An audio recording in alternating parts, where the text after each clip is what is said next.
nor any branch addresses. All that it requires is a declaration under oath of the total amount of funds deposited in any bank account or accounts maintained by the public official or employee concerned. Surely, the Chief Justice knows the equivalent value in local currency of his foreign currency deposits to be able to declare the same as part of his assets, especially since the aggregate amount of these foreign currency deposits by his own account under oath amounts to $2.4 million.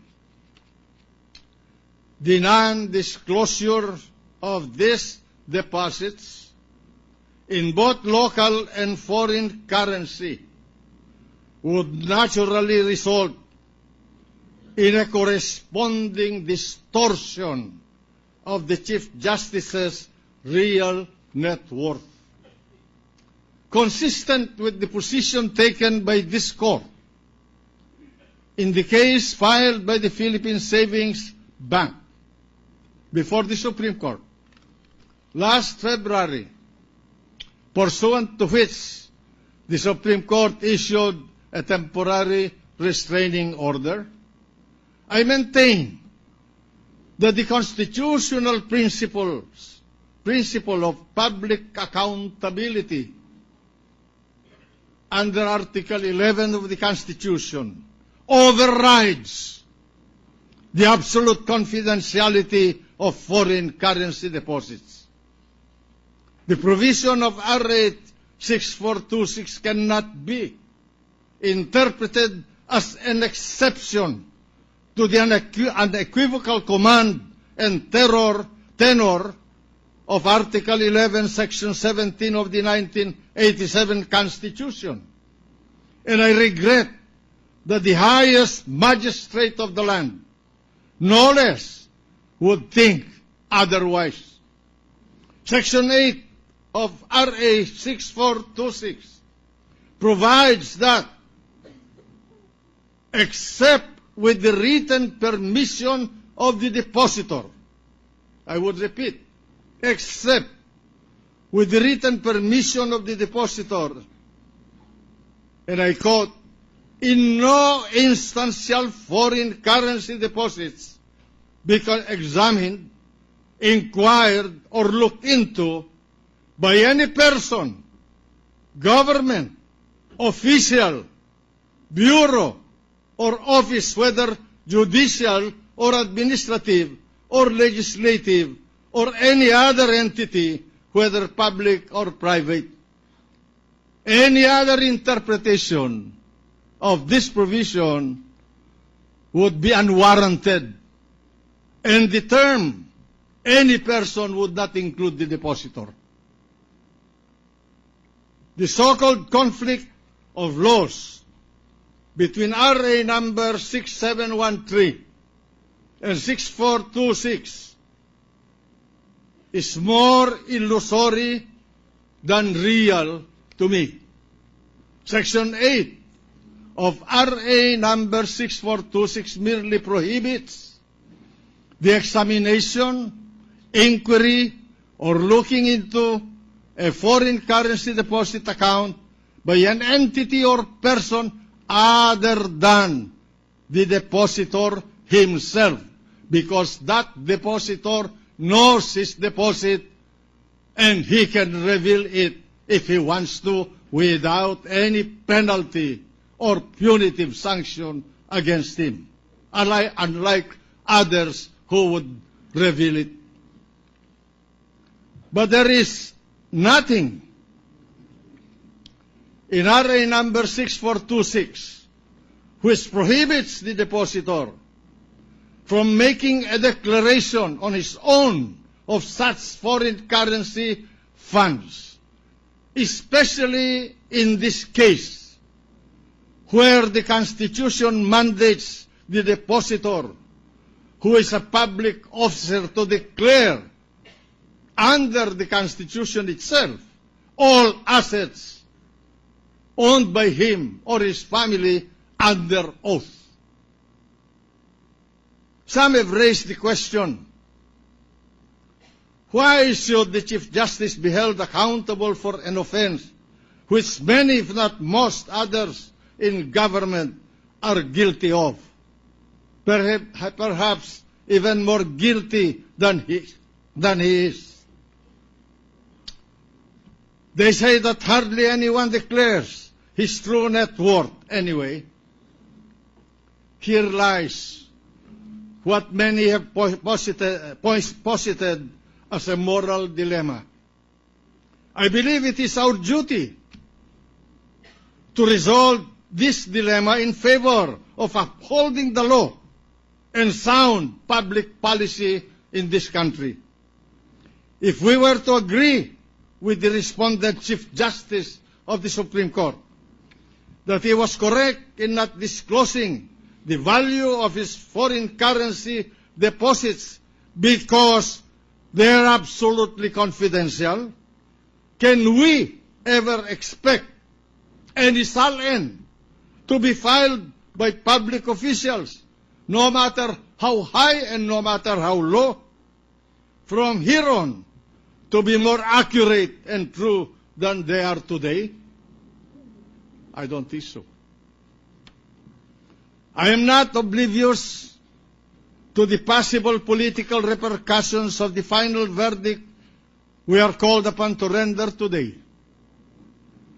I am deeply concerned that the people may just so easily ignore, may forget, if not completely miss out, the hard lessons we all must learn from this episode, instead of grow and mature as citizens of a democratic nation.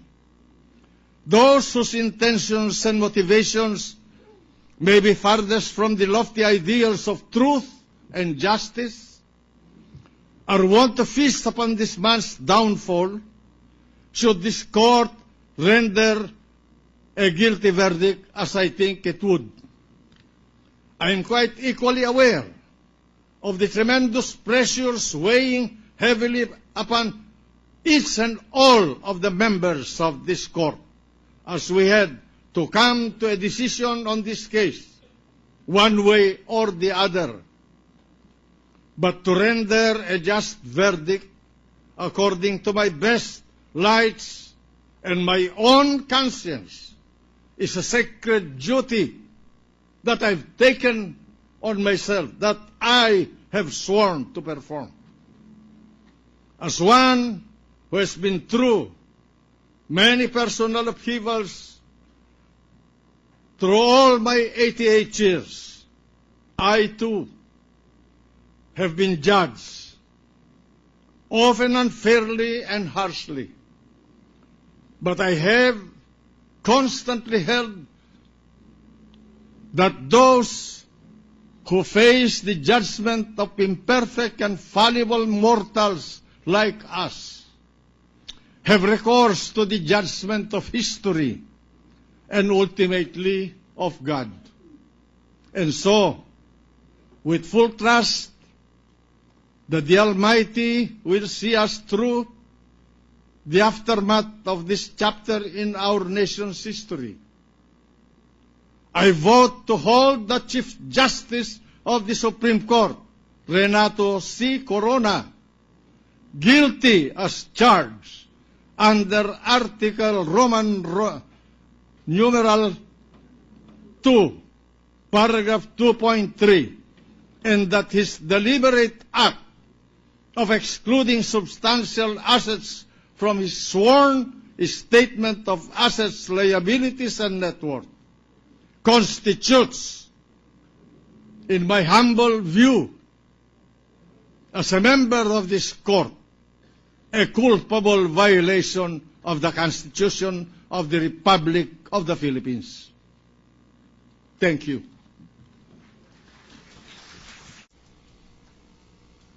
And 3 senators not guilty.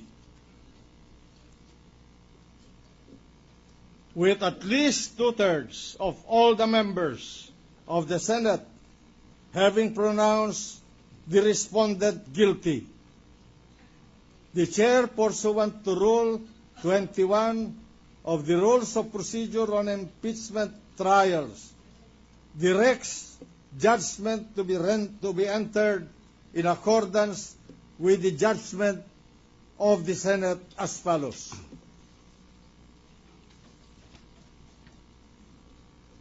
The Senate, sitting as an impeachment court, having tried Renato C. Corona, Chief Justice of the Supreme Court, upon 3 articles of impeachment charged against him by the House of Representatives, by a guilty vote of 20 senators, representing at least two-thirds of all the members of the Senate, has found him guilty of the charge under Article Roman number 2, Roman numeral 2, of the said articles of impeachment. Now, therefore, be it adjudged, that Renato C. Corona be, and is hereby convicted of the charge against him in Article Roman numeral 2 of the Articles of Impeachment, so ordered.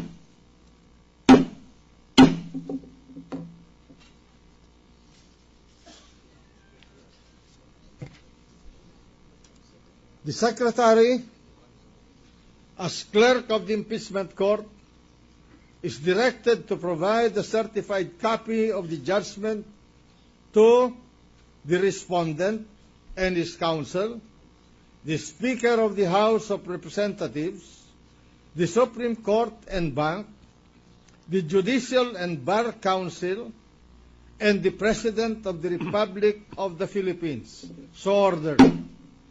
Majority Floor Leader. Mr. President. Yes, Mr. President, in view of the judgment against the respondent, I move that the vote on Articles 3 and 7 be dispensed with. Is there any objection? Hearing none, the Chair hears none. No, the Chair hears none. The motion is approved. Mr. President, I move that the presiding officer be authorized to approve the journal of today's proceedings. Is there any objection? Hearing none, the motion is approved. Mr. President, The Majority Floor Leader. I move that the Senate authorize the printing and distribution of copies of the record and journal of the Senate sitting as an impeachment court under the direction of the Secretary of the Senate. Is there any objection? Hearing none, the motion is approved. Majority Floor Leader. Mr. President, may we ask the Sergeant at Arms to make an announcement? The Sergeant at Arms is directed to make the announcement. Please all rise. All persons are commanded to remain in their places until the Senate President and the Senators have left the session hall. Mr. President. Majority Floor Leader.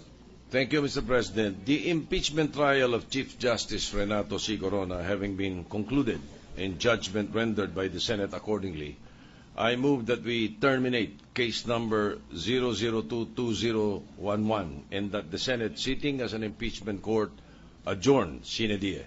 Is there any objection? Chair hears none. Mr. President, Yes? before the adjournment, Yes? Senator Angara wishes to... The gentleman from Aurora is recognized.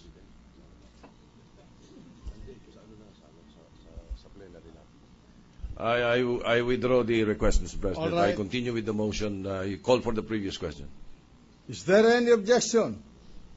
The Chair hears none. The Senate, having fulfilled its duty under the Constitution to try and decide this impeachment case, Case number 002-2011 against the Chief Justice of the Supreme Court, Renato C. Corona, is hereby terminated and the Senate sitting as an impeachment court adjourned sine die.